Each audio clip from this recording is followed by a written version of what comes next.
Mga master, okay lang bang? Huwag niyong skip ang mga ad sa aking mga video kung okay lang mga master. Salamat sa solid na suporta po. Yon, what's up mga masters? Nandito na naman tayo sa panibagong araw, panibagong kabanata na naman ang pagsasama-samahan natin ngayon guys.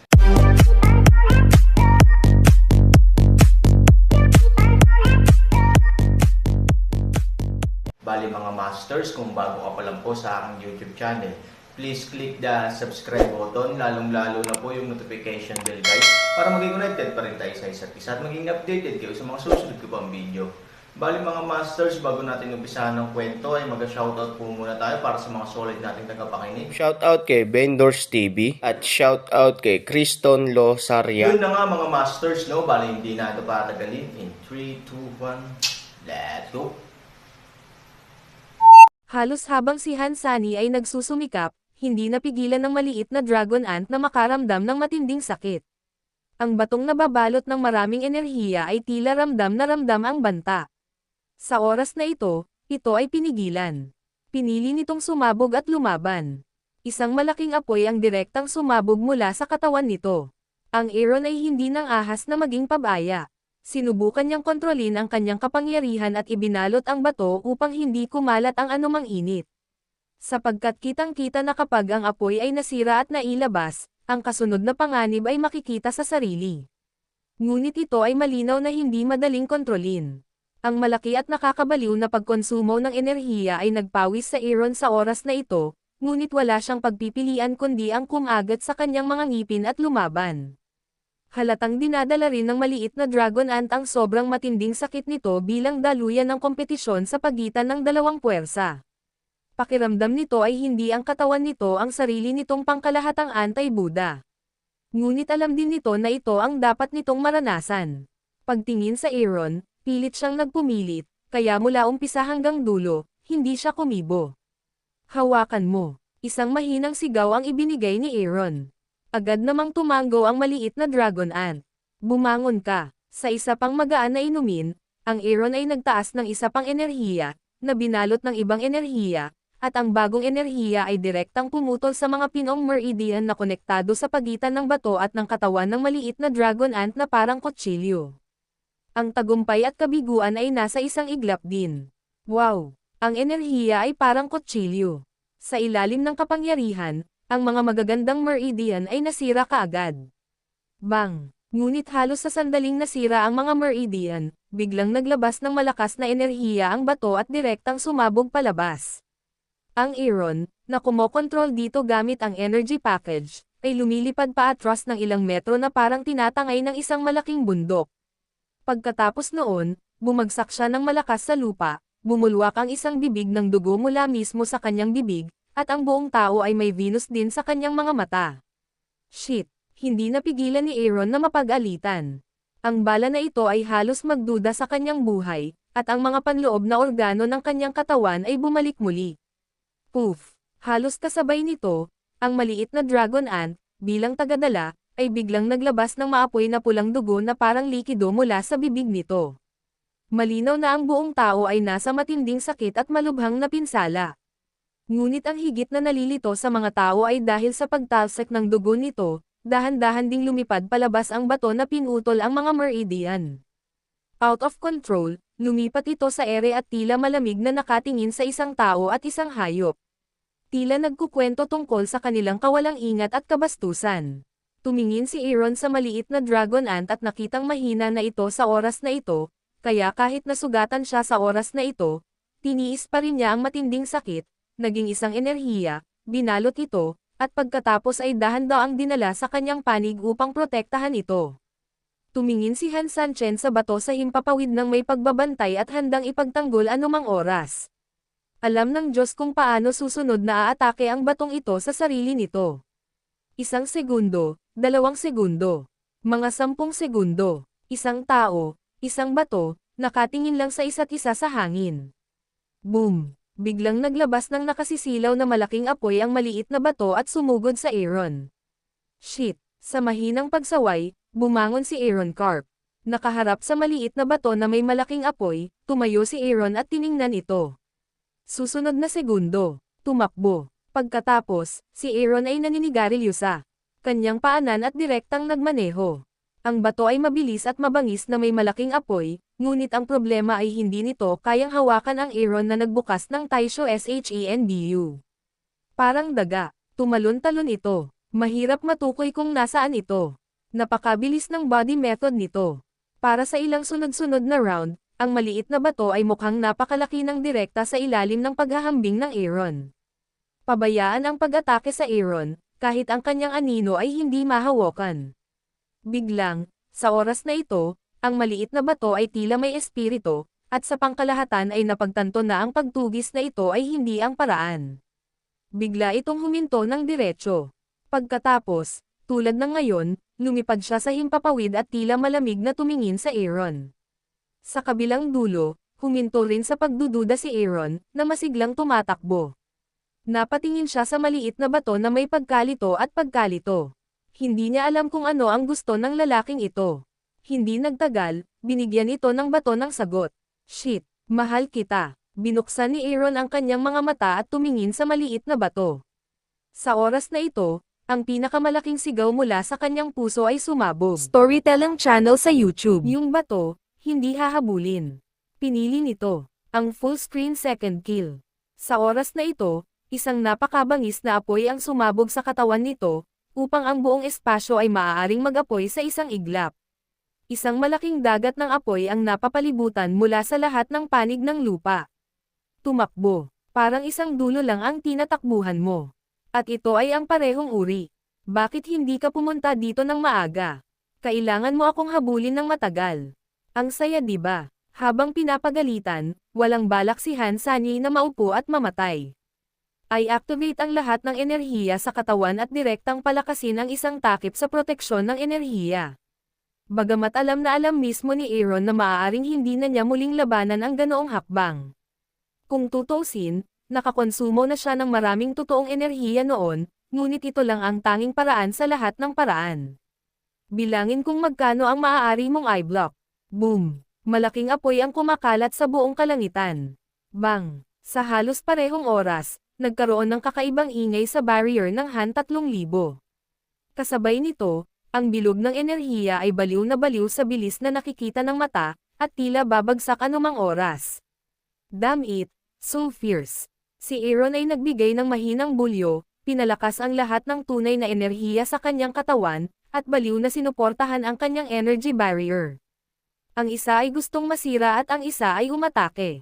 May instant confrontation ang dalawa.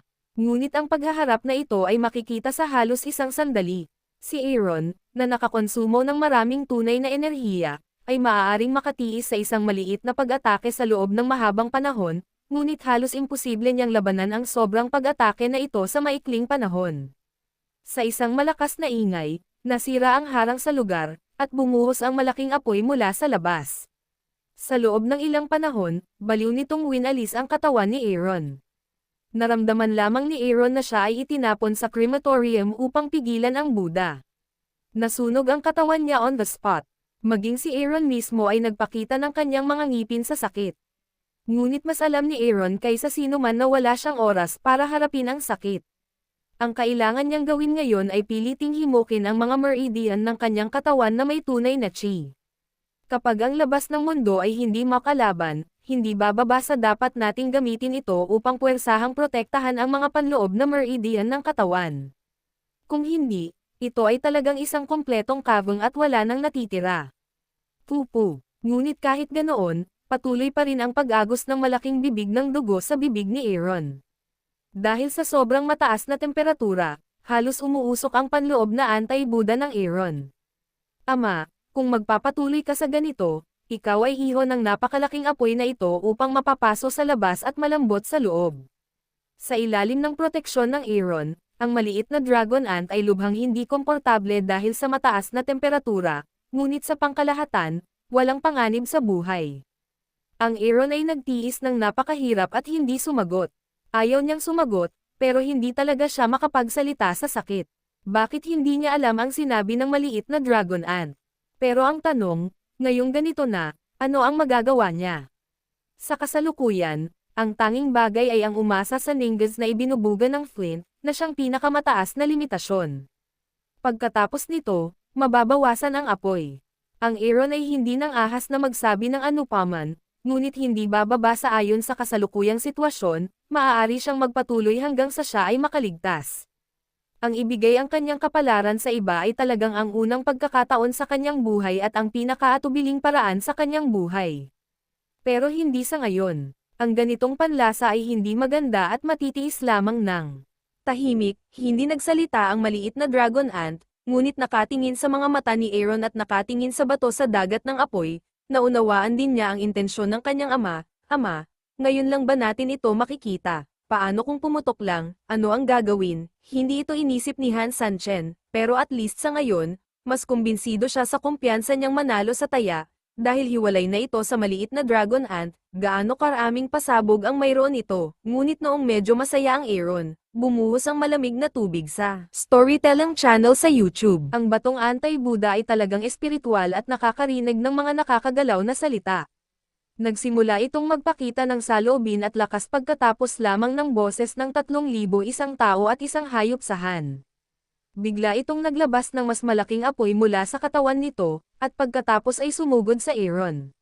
Sa orihinal, hindi nakahawak ang Aaron sa kasalukuyang apoy. Ipagdasal na lang niya na bigla itong lumiit para mailigtas ang kanyang buhay. Sa pagkakataong ito, bumagsak ito at tumaas sa halip na bumaba. Walang choice si Aaron kundi titigan ang malaking apoy na paparating sa kanya. Kalimutan mo na, sumuko na ako. Mapait na ngumiti si Aaron, binawi ang halos lahat ng tunay na enerhiya para protektahan ang mga Meridian, at tinalo silang lahat sa barrier para protektahan ang maliit na dragon ant.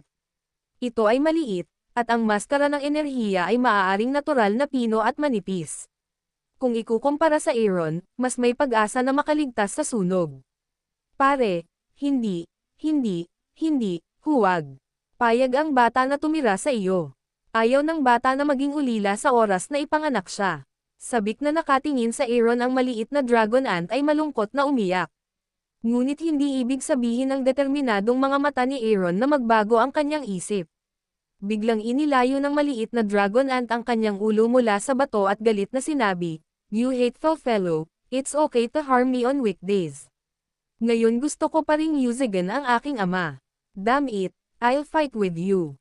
Sa pagitan ng mga salita, ang maliit na dragon ant ay direktang kumagat sa kanyang mga ngipin at sumugod sa dagat ng apoy, tinutukan ang pulang bato na nasa kailaliman nito.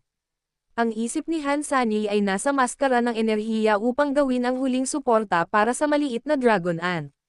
Hindi niya inaasahan na bigla na lang aatake ang maliit na bagay sa pulang bato.